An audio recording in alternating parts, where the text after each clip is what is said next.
So guys, greetings from Houston, Texas. Mike coming at you from Outlaw Astrology. I've decided to make a couple changes in the name of my practice is one of the first things I decided to do away with. So AT Astro is dead and Outlaw Astrology is the way of the future. And in today's astrological segment, we're going to be talking about drugs and how substance abuse can pop up in the natal chart.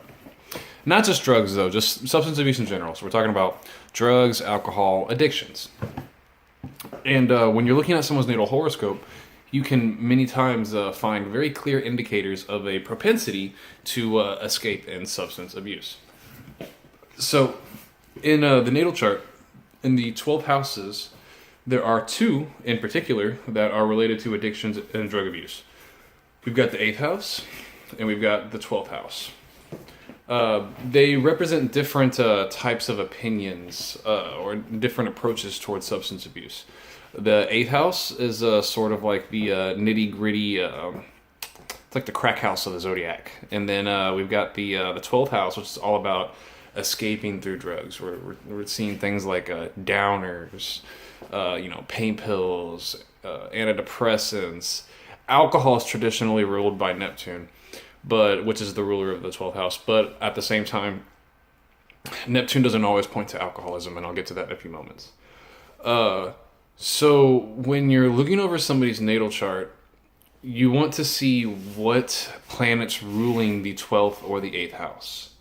So you find out where the cusp at the beginning of that house is, what sign it falls into, and then you look to the planetary ruler of that particular sign, and you find out where that planet falls. So, like for instance, in my chart, the 8th house starts at Capricorn, and the traditional ruler of Capricorn is Saturn.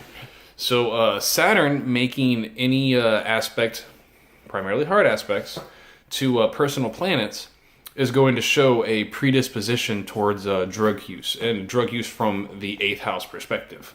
So, a propensity for being interested in things like upper stimulants, methamphetamine, cocaine, and whatnot. If you see the 12th house ruler making hard aspects to any of your personal planets, and we're talking about the moon, the sun, and Mars, actually, mostly. Venus isn't really as much going to be a factor in there, neither is Mercury. You also can get a good idea of what type of drug that individual is going to be interested in. Not only based on which house is heavily emphasized in the chart, but particular placements and particular zodiac signs. Like mercurial energy. So if you see a lot of Virgo and a lot of Gemini, because those energies are so fast moving and they're so cerebral, you will be looking at somebody who likes stimulants. People with I've noticed people with a lot of 3rd house energy, people with a lot of Mercury, having Virgo moon, Gemini moon, Mercury and Gemini or Virgo. They're going to be interested in things that, speed up your mental processes. So methamphetamine's pretty popular, as well as cocaine and cigarettes, actually. Ascendant in Gemini, too, is pretty bad with stuff like that as well. People that have really, really heavy Saturn in their charts, they tend to be the ones that are most predisposed to alcohol abuse. Because Saturn is very much about conforming to societal norms, and in Western society, alcohol is considered acceptable. So it falls very much within Saturn's perception of what is okay, what you are allowed to do. And because Saturn is such a repressive energy, alcohol tends to help people that are Saturn dominant really kind of lessen those barriers and feel like a normal person for just a little while. A lot of Piscean influence, a lot of 12th house Neptunian influence in somebody's chart. That's going to point towards depressants.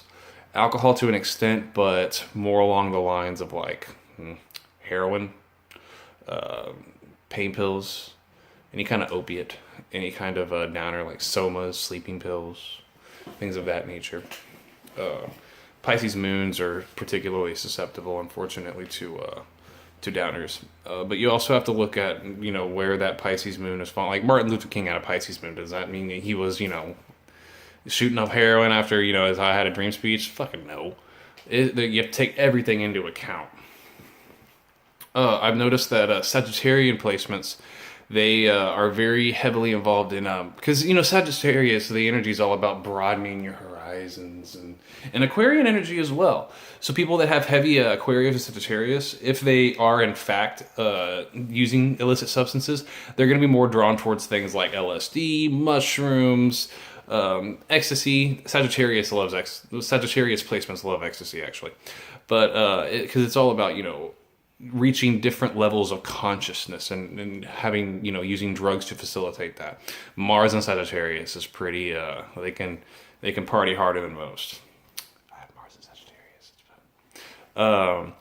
However, I will say though that many people that have heavy Saturn, because you can't deny nature versus nurture. Like you can see propensities for abuse in somebody's natal chart. But if they're raised a certain way and, the certain factors intervene, and you see also a lot of Saturn can really push somebody away from addictive behaviors. Even if all the other conditions, the pre-existing conditions are there, Saturn is that little voice in your brain going, no, you shouldn't do that. You're responsible. Bad for you. Everybody's counting on you. That's Saturn. So Saturn can really it can lead you more towards alcohol, or it can lead you towards abstinence in general. I've noticed though that people that have really heavy 6th house energy, they tend to be a little bit less predisposed towards substance abuse, because 6th house energy is so focused on the health, day-to-day activities, but it very much has to do with health. Virgo moons, if their Virgo moon isn't harshly aspected by some of those malefic planets, they can actually be quite, they can be health nuts. A lot of vegans, my mom being a prime example of that. But it's very interesting to notice. So I hope this was helpful. I do offer consultations. Just feel free to get a hold of me.